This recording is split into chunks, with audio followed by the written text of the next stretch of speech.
పెళ్లి కొడుక్కి బాస్కుని కట్టకుండా కూర్చోబెట్టాం అనమాట. ఇప్పుడు మంచి కళ వచ్చింది. పెళ్లి కూతుర్ని ఎప్పుడెప్పుడు తీసుకొస్తారా అని వెయిట్ చేస్తున్నాము. ఇంకో మా బుట్ట బొమ్మని బుట్టలో కూర్చోబెట్టారు. ఇది ఇంట్లో కుట్టిన బుట్టే. పెళ్లి కూతురు భయపడిపోతుంది. పెళ్లిపట్టు చీరలో లక్ష్మీదేవిలా కనిపిస్తుంది. మా అన్నయ్య మా అందరికి ఫోటో తీసి అలా ఆవిడకి తీయట్లేదు అనమాట. అందుకే చెదగొట్టేస్తుంది. ఫోటోగ్రాఫర్స్ ఫోటోస్ వచ్చినంత వరకు వదిలేలా లేరు, ఇలాగే ఎత్తుకోవాలంట. మన బుడ్డోడు వాళ్ళ అత్తగా దిష్టి తీసేస్తున్నాడు. నేను వేసుకున్న చీరలు అడిగితే అడుగుతున్నారు కదా, సేమ్ ఇలాంటి పట్టు చీరలే ఇమిటేషన్ లో తక్కువ రేటుకి డిజైన్ చేయించాను. దసరాకి దీపావళికి ఈ చీరలు కడితే అదిరిపోతాయి. ఈ కాంబినేషన్ ఎప్పటికీ ఎవర్ గ్రీనే. ఈ పవిటన్ చేతే భలే వచ్చింది. చీర సెలెక్ట్ చేసుకుని కార్ట్ క్యాడ్ చేసేలోపు ఎవరో ఒకరు ఎత్తుకెళ్ళిపోతున్నారట.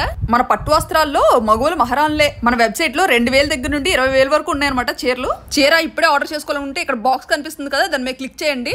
దసరాకి మంచి బ్రైట్ కలర్స్ దంచుకొట్టాము. విత్ ఇన్ ఇండియాలో ఫ్రీగా షిప్ చేస్తున్నాము. డైరెక్ట్ గా గూగుల్లో pattuwastra.com అని సెర్చ్ చేస్తే ఇగో ఇలా దుర్గమ్మ వారి దగ్గర కనిపిస్తున్న షాప్ నో ఆప్షన్ క్లిక్ చేయండి. ఇంకా ఈ దసరా స్పెషల్ కలెక్షన్ అంతా కనిపిస్తుంది. మీ అందరికీ మా అందరి తరపున దసరా శుభాకాంక్షలు.